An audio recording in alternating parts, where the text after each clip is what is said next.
प्रयागराज में करेली थाना अंतर्गत एक महिला ने अपने सास ससुर ससुराल वालों पर गंभीर आरोप लगाए हैं।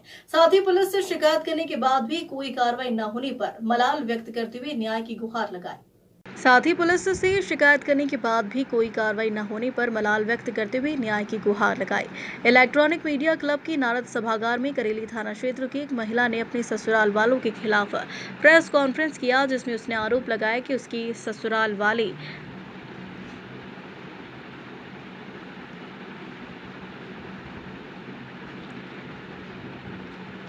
उसे प्रताड़ित करते हैं और जान से मारने की धमकी देते हैं। महिला ने अपनी शिकायत में कहा कि उसकी शादी 2012 में हुई थी और उसके बाद से ही उसके ससुराल वाले उसे प्रताड़ित करने लगे। उसने आरोप लगाया है कि उसके ससुर, सास और देवर उसे मारते पीटते हैं और जान से मारने की धमकी देते हैं। महिला ने अपनी शिकायत में मांग की है कि उसके ससुराल वालों के खिलाफ कार्रवाई की जाए, उन्हें सजा दी जाए। मालिनी सोनकर यह भी मांग की है कि उसे सुरक्षा प्रदान की जाए ताकि वह अपने जीवन को सुरक्षित रूप से जी सके। मेरे ससुर संतराम सोनकर मुझ पर दबाव ये बना रहे हैं कि मैं उनके साथ हम बिस्तर हो जाऊं। वो मुझे कह रहे हैं कि मैं तुम्हें शादी करके ब्याह करके लाया हूं, मैं तुम्हें रखूंगा। और उसमें ये अविनाश सोनकर जो मेरा देवर है वो भी शामिल है। वो भी ये दबाव बना रहा है। मेरे साथ गलत तो किया, 27 तारीख को उसने मारपीट के साथ वो मंशा उसने पूरी कर ली। जो मेरा ससुर चाहते थे वो उसने पूरा कर लिया और मेरे साथ इतने सालों से छेड़छाड़ मोलेस्टेशन करते चले आ रहे हैं और मुझे गलत जगह से छूना, आते जाते मुझे छूना, मोलेस्ट करना और सारी ये चीज़ें मेरे साथ हो रही हैं। मेरी सिर्फ यही दरख्वास्त है कि योगी आदित्यनाथ जी मुझे इंसाफ दिलाएं। इसमें कौन कौन संलिप्त है, कब से ये प्रकरण हुआ? इसमें मेरे ससुर संतराम सोनकर, मेरे देवर अविनाश सोनकर और मेरी सास मीना सोनकर और मेरी देवरानी ममता सोनकर और नेहा, सब मुझ पे दबाव बना रहे हैं कि मैं ससुर की ये बात मान लूं कि वो मेरे साथ सोना चाहते हैं, वो मुझे रखना चाहते हैं। इसका विरोध आपने किया? उसका विरोध मैंने किया तो ये हुआ कि ये चीज़ें बढ़ गई। पहले मेरे कमरे में ज़बरदस्ती घुस आते थे, अब मुझे राह चलते छूने लगे थे गलत तरीके से। बगल में मेरा प्लाट है, वहाँ गंदी हरकत करते थे। अगर मैं बालकनी में कपड़े डालती थी तो गंदी हरकत करते थे मेरे सामने। अच्छा, आपके पति ने भी इसका जब विरोध किया? मेरे पति ने विरोध किया तो इनको डराया धमकाया कि तुमको निकाल के घर से बाहर कर दूंगा, और ये भी दबाव बनाया कि अपनी पत्नी को राजी करो, नहीं तो तुमको मैं घर से निकाल दूंगा। आज वही नौबत आ गई कि मेरी जो सास है उनके नाम पे मकान है और हमको घर से निकालने की धमकी देते हैं कि मैं घर से निकाल दूंगा तुमको।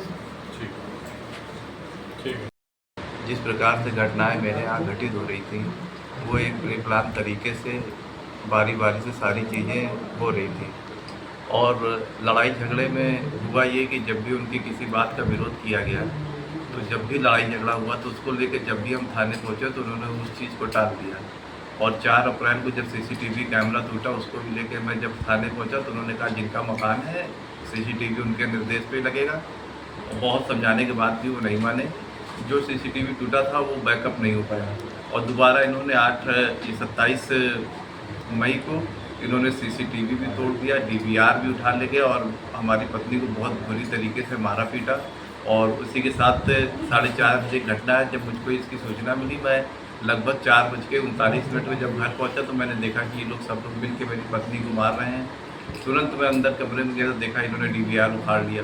तो उसके बाद इन्होंने तुरंत मुझको भी वहीं पे बहुत बुरी तरीके से मारा, क्योंकि मोहल्ले के चारों ओर खड़े हुए लोग देख रहे थे। मेरा चोट भी यहाँ पे है। आज 27 तारीख से आज 2 जून हो गया है। सारे निशान चेहरे पर जो उन्होंने मारे थे वो हट गए। बाकी जो उन्होंने मारा पीटा जिसपे चोट के निशान,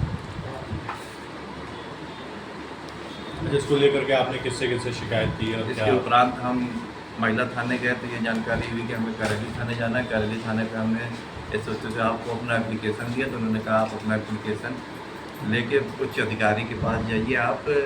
और उन्होंने बोला कि आप नगर डीजीपी नगर अतर सैया वो बैराना बैठते आप उनके पास जाइए, तो वो जो कहेंगे तब मैं FIR लिखूँगा।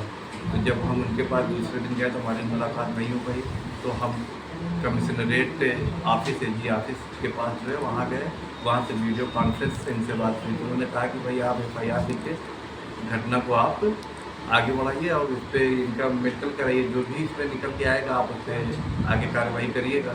और जब दूसरे दिन हम इनके पास पहुँचे तो इन्होंने हमको शाम तक के लिए टाल दिया और उसके बाद बोला कि आप एप्लीकेशन बदल के दीजिए, तो मैं इस पर लड़ाई झगड़े का प्रकरण डालूँ। कौन एप्लीकेशन भेजेंगे?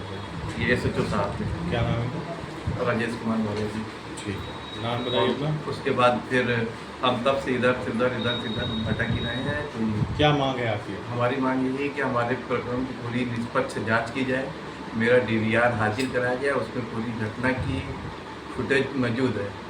ठीक। और मोहल्ले में भी आसपास के लोगों से संज्ञान लिया जाए, तो वो खुद बताएंगे घटना के वक्त क्या प्रकरण हुआ, और उसकी निष्पक्ष जांच की जाए। और जो भी मेरे ऊपर अत्याचार हो रहा है उसका एक जो स्टेप बाय स्टेप सिलसिलेदार हो रहा है, उसको रोकने का जो भी न्यायिक रास्ता हो उस पर कार्रवाई हो, ताकि मेरे जान माल और मेरे दोनों बच्चे, मेरी पत्नी की जान माल की सुरक्षा हो सके। आगे मुझे इस बात की भी शंका है कि वो किसी भी दिन हमारे ऊपर जानलेवा हमला भी कर सकते हैं, क्योंकि जो घटना उन्होंने उस दिन 27 मई को किया था वो एक हद से ऊपर उग्रता की घटना थी, मानवता के संसार वाली घटना। हम अपने ट्यूशन वाले बच्चों का इंतज़ार कर रहे थे, मेरे हाथ में फ़ोन था। फिर इतने में ही मेरे ससुर संतराम सोनकर का नीचे कुछ ट्रक में सामान आया। हम अपना फ़ोन लेके बच्चों का इंतज़ार कर रहे थे और हम कुछ समझ पाते और हम अपना फ़ोन देख रहे थे, इंतज़ार कर रहे थे, कुछ समझ पाते। इतने में हमारे जो ससुर हैं संतराम सोनकर, वो आवाज़ देके कि ये हरामजादी वीडियो बना रही है, पकड़ आज ये बचाना चाहिए। इतना उनके मुंह से हम सुने कि हमारा जो देवर है जानू वो ऊपर आ गया और हमको तुरंत ही पकड़ लिया। पापा भी आ गए और दोनों लोग हमको मारने पीटने लगे और इतनी बुरी तरीके से उसी बालकनी पे मारे, जितना मार सकते थे, दोनों हाथ से और पैर से, मतलब शरीर का मेरा कोई भी अंग नहीं छूटा, उन लोग इतना मारे मुझे। और उसके बाद तुरंत ही मेरा मोबाइल छीने और मोबाइल छीनने के बाद मुझको बाल से पूरे बालकनी में घुमा दिया, पूरा मोहल्ला देख रहा था।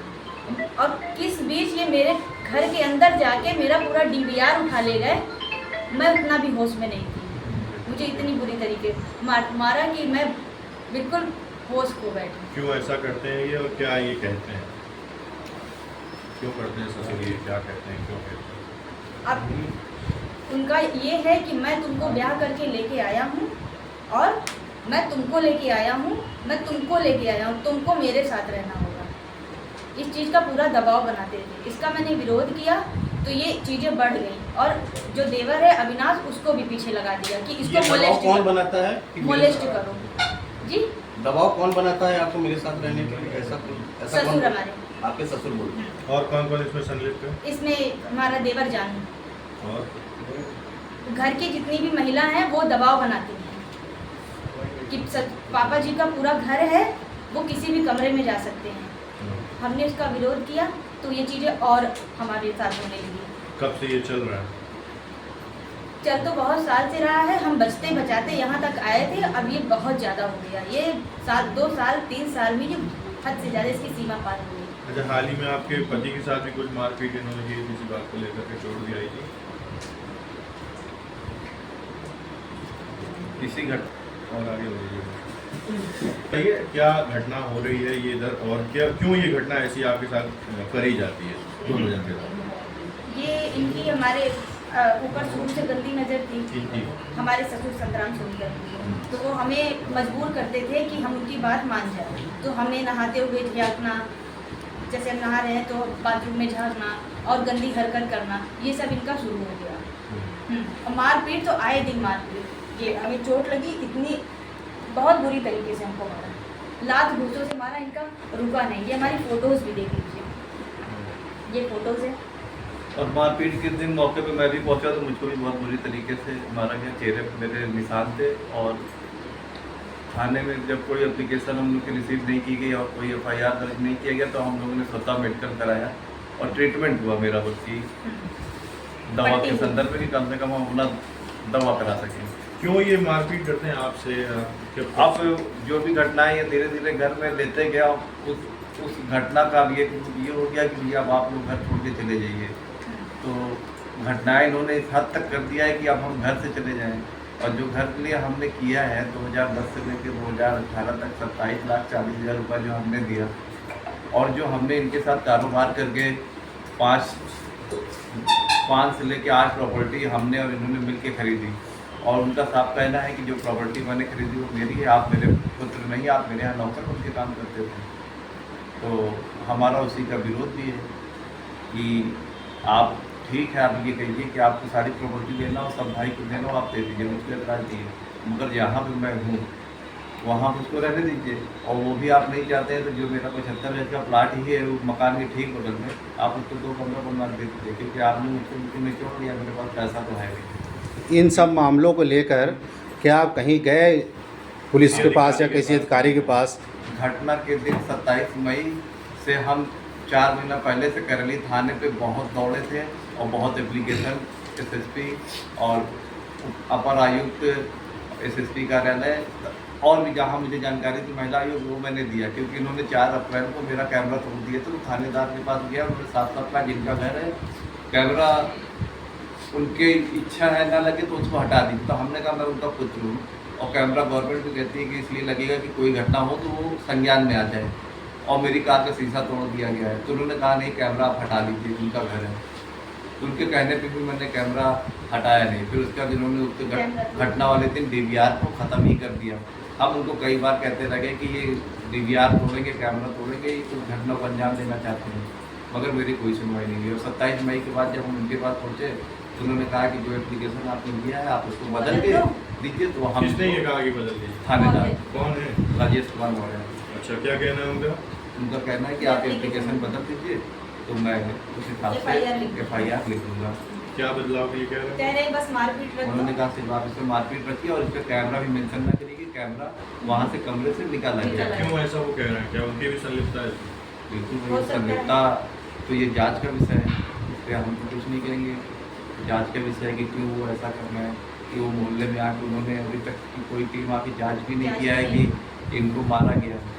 और उन्होंने अभी जो तत्काल में जो FIR उन लोग की तरफ से लिखी है उसमें ये है कि घटना वाले दिन मकान के गेट पे जाके इन्होंने विरोध किया कि भाई कौन सा सामान आया हुआ है, क्या लीगल इलीगल है, वीडियो बना रही है, तो उसकी भी जांच की जाए, उसकी भी जांच की जाए। वो सारे फुटेज मेरे CCTV के DVR में है, मगर वो DVR जब हाजिर होगा तो इसी DVR को बताना चाहते कि DVR में बोलूँ ही ना कि DVR का क्या मांग है आपकी?